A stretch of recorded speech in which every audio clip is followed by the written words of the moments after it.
Hi, my name is Dutrochet Djoko. I go by Dean Djoko, and welcome back to Pharmacy Talks with D. We've been talking for the past few weeks about substance abuse that is currently ravaging our country. And today, we'll be focusing on the new phase of the nicotine addiction called somehow vaping.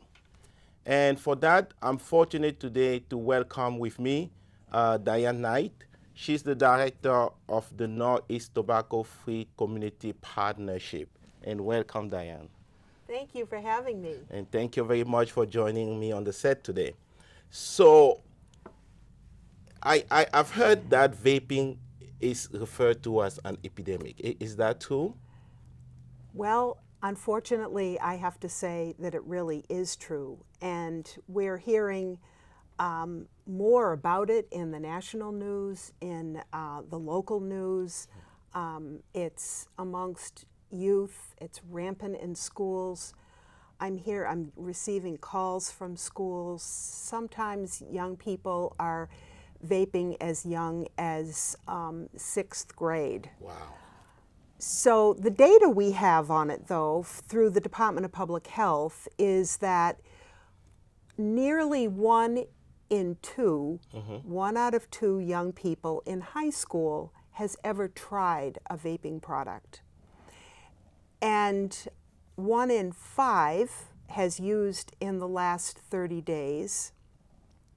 And 10% of middle schoolers have tried a vaping product, which it's kind of scary. That is scary. Yeah. And so, I think what we have to remember is that the tobacco industry is targeting our kids. Yes, definitely. This is intentional. They are, using sweet, cheap, and easy to get products to target our young people. Yes. That's incredible. And as a father of a child who goes to the middle school and elementary school and high school as well, this is scary. It's scary. And Parents are scared. Now, just in case people need some refresher, what exactly is vaping? Well, it's inhaling and exhaling. Okay. And it's using always a device that's battery operated. There's always a battery. And you inhale, and it's always a liquid nicotine. So the battery heats a liquid nicotine that is inhaled. And this aerosol is created by heating the liquid nicotine. Yes. And so, this product, this is an example of one, but this is where the liquid nicotine sits. And then the next piece of the device, after it's put together, there is an atomizer in here, Yes. which heats a coil that heats the liquid and by the battery.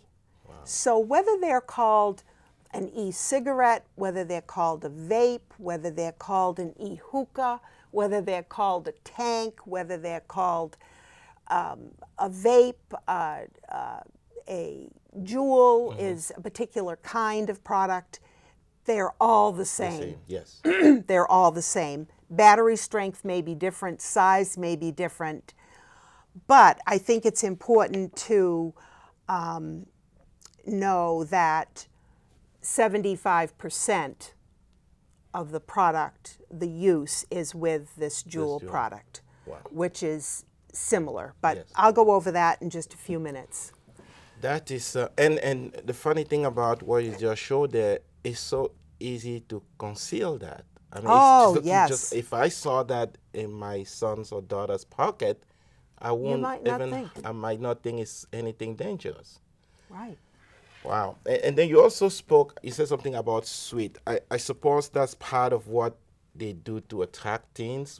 What are some? Yeah. The sweet flavor. So what we know is that what attracts kids to these products is flavor. Yes. If this was no flavor, they would not be interested. But you know, in pharmacy, right? I That's mean, right. we flavor That's right. everything. Yes. We flavor amoxicillin, or we Yes. flavor anything Yes. to help. To help the kids take the medicine. So our children are very used to flavor, and they love flavor. And there are 8,000, can you imagine? 8,000, you said. 8,000 different flavors of liquid that could go into this. One of those. Wow. 8,000. And so, you know, one of the things we're really working on at the local level is to try to restrict the sale of flavor Flavor nicotine. in our local retail shops. That's scary. 8,000 flavors that can go into those. No wonder why it's attractive to the kids. Yeah, that's really true. Now, you spoke of that pen, This Juul. but you also spoke of Juul. What is Juul? Juul. So Juul is a company that has been around for 3 years. They came on the market Just 3 years. 3 years. Wow. It has not been around for long. There were a lot of these larger tank kind of systems that have been around for about 10. But this is relatively new. It's a company out of California, and they have a number of flavors. There are restrictions now on where you can get some of the flavors. Okay. They have about 6 flavors, and the flavored like mango is recently not available in the local shops. Yes. So that's fortunate. But the kids know where to get these. And like you said, a lot of parents, if they saw a product like it that, looks like a flash drive to me. it looks like a flash drive. It's sleek, right? Yes. This one happens to be silver. Sometimes they have a little wrapper on them that makes them personalized, you know. And they can slide them right up their sleeve in their sweatshirt And or you whatever their shirt is. They can put it up to their mouth, take a quick little hit, and You will know. you don't know. You have no idea. It really does look like a flash drive. Now, so this is called a pod, Okay. and the pod is pre-filled. Some of them, you can get these empty, so you could take it apart. It does come apart. I can do it without a YouTube instruction. Wow. So there you go. And they're pre-filled, and it's worth a pack of cigarettes. So For that little for one. this little one. That is Yeah. amazing.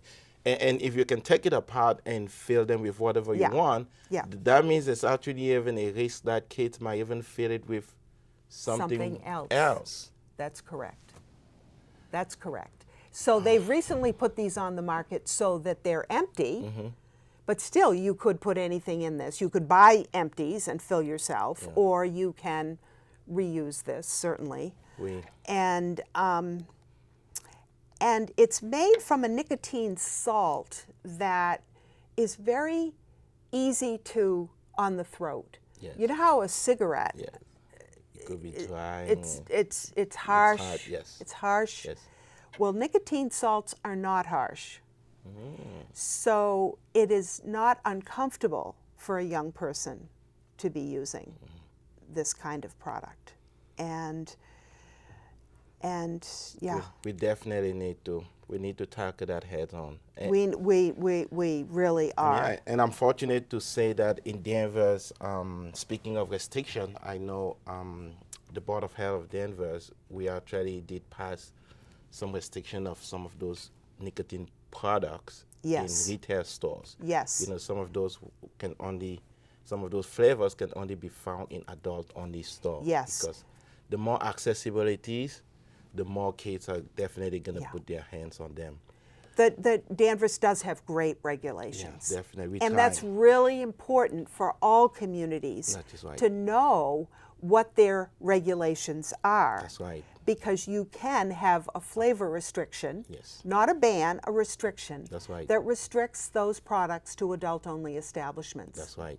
That's right. Very important, and I'm pleased that we were able to do that. Yeah, it's wonderful. And what is it that what is in the What's in that aerosol? yes, A lot of people ask in the that. vapor? What do they You have know, in there? what is in it? Yes. Because sometimes with some of the devices, you know, it is a bit like a cloud with a larger device. So you might ask yourself, you know, what is it? So let's just mention that with this, there isn't a lot of an aerosol with it. Okay. So it's not a big cloud. Which And makes it easier to conceal. makes it much easier to conceal. Yeah. And it has a slightly sweet smell. So it certainly doesn't smell like a cigarette, right? But it has a slightly sweet smell, which people wonder and, you know, they're picking up on. The larger cloud, though, has nicotine in it. It has volatile organic compounds like benzene. It has ultrafine particles that can break off from the atomizer, the coil that's in there. Yes. So these ultrafine particles can go into the lungs and cause real Health issues. health issues, right? There are heavy metals like nickel, tin, and lead in this cloud, Wow. in the cloud. There are also cancer-causing chemicals because when you heat what's in liquid, the e-liquids, Yeah. liquid nicotine, when these compounds, what's in there, are heated, they can create, they change, Yes. and they can create carcinogens. dangerous chemicals Yes. that are really harmful. And in many cases, there's flavorings in the e-liquid, and those flavorings, like one of them is called diacetyl. Yes. And diacetyl, if inhaled, Could be. causes serious, can really cause serious lung damage, That's right. Serious health issues. serious health issues. So I'm so happy to be here today because I really want parents and young people as well to really understand what it is they're that doing yes. and what the potential risks really, you know, can be. And that's so important because as a father myself, and I know my kids are probably rolling their eyes as they're watching this at home and say, "Dad, come on." Come on, Dad. Because this idea that where the bathroom doesn't smell as much, Yep. it's minty now, it's not that bad. This we have to debunk that myth that these are harmless products. We do. They could be harmful. They could hurt you. They could hurt people around you. And so that secondhand, all the kids understand about smoking. That's They're right. experts. Yes. They know it's, you know, we did a great job teaching them That's about right. smoking, That's right? right. So we have a lot more work to do around this, That's right? That's right. We've got our work cut out for us. Now, is nicotine different for kids than adults? Yeah, Okay. it is different. In which way? It's different because nicotine, the brain of a young person, of an adolescent, the brain is not fully developed until you're 25. That's right. Right? It's not fully developed. So, when you go and you introduce nicotine into the body, and with one of these products, it gets to the brain quickly, Yeah. extremely quickly, Yes. no time at all. And nicotine can affect mood, it can affect anxiety and depression. it can change the structural and chemical pathways in the brain in such a way that it makes kids more vulnerable to impulse control, impulse issues, and disruption in these circuits interfere with learning, Yes. concentration, the ability to focus. So imagine that this is all happening in school when we're sending our young people to school to learn. Exactly. And they're vaping, and this is going to interfere with their real ability to learn while they're there. That's right. And the tobacco industry, if they knew, if kids understand how they've been targeted by this industry, I would think it would really anger them. I agree. I hope that, we kind of get to that point. It primes their brains also for addiction to other substances, right? That's right. Like the work you do? Yes. I mean, this can lead to other It could be a gateway to other substances. It can be definitely. And it also can be a gateway to smoking combustible tobacco. That is right. That is right. Yes. Yes, definitely. So we're up against it. We are, definitely. So this whole idea that, it's just a vape, it's just meant completely debunk. Yeah. So we can say, so if someone, because some people are saying out there, e-cigarette is safe. Come on, what are you guys talking about? Right. So is e-cigarette safe? Are they safe? They're not safe for young people. That's right.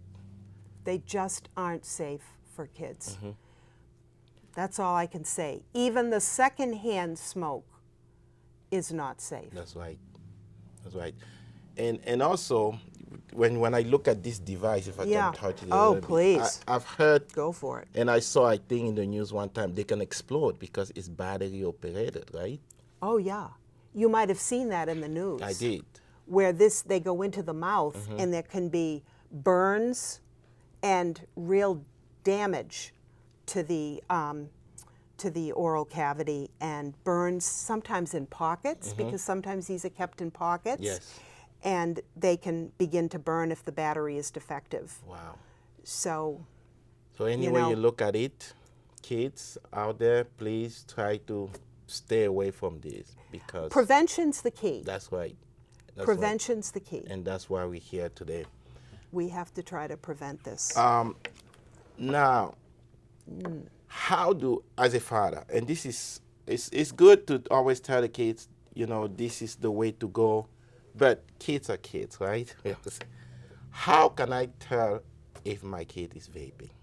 Are there, how do we know that teens are vaping? Are there things that I can look for, or? Yeah, there are some things. You need to, first of all, hopefully parents can really strive, and it's hard as a parent with teens, but to try to keep the conversations open and honest. Parents need to ask questions. They need to seek to understand what their kids know and help to debunk some of the myths that if they're giving information. So parents need to really educate themselves. That's right. About this, so that they know if the kids don't have the correct information. Yes. You need to know that it smells sweet. So you need to keep your nose and your eyes and ears open. Yes. You need to be, checking. And when you see a different device around, because this is what's popular now, but I don't think electronic products are going anywhere. That's right. So there are lots of different products. This happens to be 75% of the market right now. Wow. But it's going to change. Yes. So parents can really be looking. They also, the state has a great website, so there are lots of websites, but the Department of Public Health has a website, getoutraged.org. Okay, getoutraged.org. They can go on.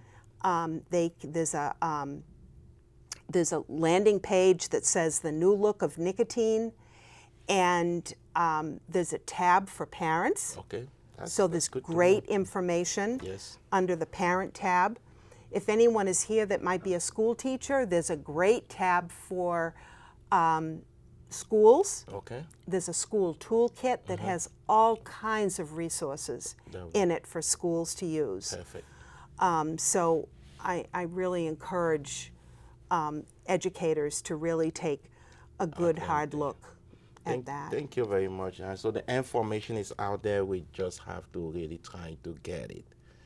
Yeah. And now we were talking about some of the policies that local board of health can implement Yeah. to restrict these nicotine products, which we've done in Danvers, for example, You to have. adopt on the establishment. However, these kids still find ways to put their hands on these products. Where do they get them from? Oh, where do they get them? I mean, Yeah. Everyone asks me I mean, that. how do kids Where get, do they how get do them? kids get these things? Well, our data is telling us that many of the kids are really getting them in a retail environment. Really? Yeah. Now, they're really cracking down on online sales. You know, you have to show eligibility. You know, in the beginning, a few years back, it was the kids would go on, they'd get a CVS card, gift card, they'd go on, you know, to the website, are you 18, check, and it would get delivered. That isn't, you know, we're seeing that there's a lot coming from friends, from family. There are some kids that are being quite entrepreneurial about this. Wow.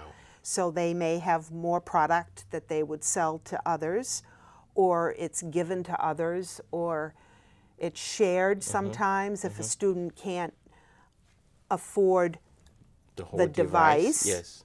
but they can afford $4 for the pod, because that's what it costs, about Okay. $4, Okay. versus a pack of Marlboros that's 10.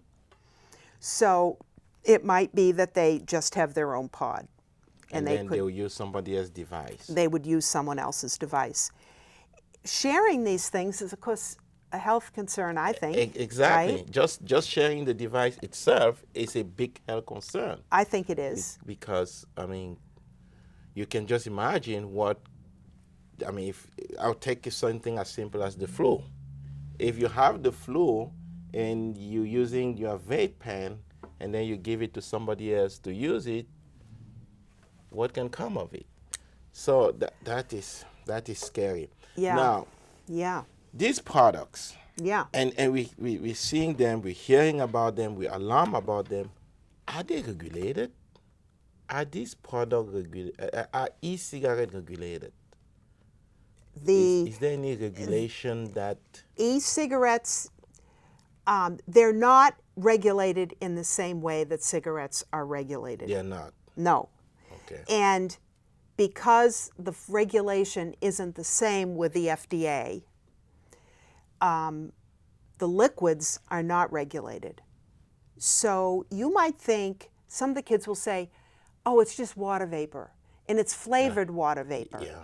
Okay, well, the liquids that have been tested, the liquids that say there's no nicotine in them, they typically have nicotine, some nicotine in them. Yes. Okay, so they don't have to tell us. We don't know exactly what's in these bottles of liquid, Wow. e-liquid. We don't know. Yes.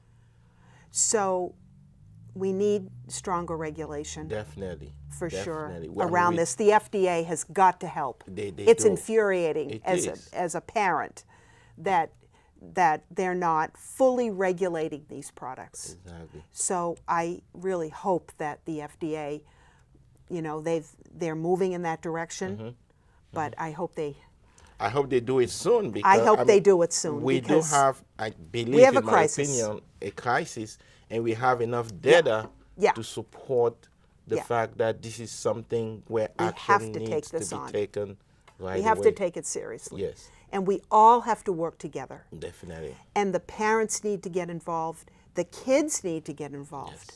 Yes. Yes. We need to embrace them, the ones that are addicted.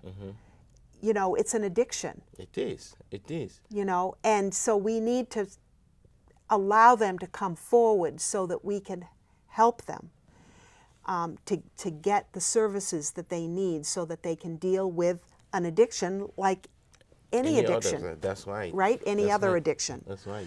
You know, the clearinghouse, the Massachusetts Clearinghouse has materials that are free. So I really urge people to, you know, search that out online if they can. And I will say for young people who are addicted, there is the Massachusetts Smokers Helpline at 1-800-QUIT-NOW. Okay. And that phone number, young people from 11 to 17 also can call without parents' permission. Okay. And there is counseling available. They are not sent any product. If you're an adult and you're addicted to nicotine and you're eligible, Yes. there is an option for that. Okay. But not for kids, not for young people, 11 to 17. That they can't. So, They just will get counseling. So and I always say this to as a parent, this is one of the, because our kids are the future, and we want to let them better off than, you know, what we found, right? Right. So parents can go to get some of those resources and educate themselves. Yep. If their kids are vaping, I'm sure on those websites there are also resources Yes. on what they can do. Yes, they can get help through the helpline, as I just said. There is also the Truth Initiative, which is a tobacco prevention organization, very well respected. And they have, you can text QUIT in your phone in the line. You can type in QUIT. Yes. And there is a phone number which is 202 202-804-9884. Okay. And that number will send the texter tips on helping them stop. I've tried it myself, so you can text QUIT as a parent for support, or as a person looking to stop for help. You can also text that QUIT that number, and you will get help for a number of weeks. Perfect. And the messaging is really helpful because I tried it. I've done it myself, so perfect. I'm very clear about the resource that it can be. Well, I can't thank you enough, Diane, for stopping in today and sharing this incredibly useful information with us. I hope that the people at home watching were able to get something out of it, and that we all of us together will work to combat this epidemic. That is real. It's not fake. It's not just that we don't want our bathroom not to smell bad. These are dangerous products. We want healthy kids. Exactly. We do want healthy kids and healthy community. Yes. And thank you very much for coming by, and You're looking welcome. forward. And thank you for all you do in the Northeast to combat this epidemic. I'm happy to. Thank you very much. Thank you all, and I will see you next time to continue our conversation on Pharmacy Talks with D. Thank you very much.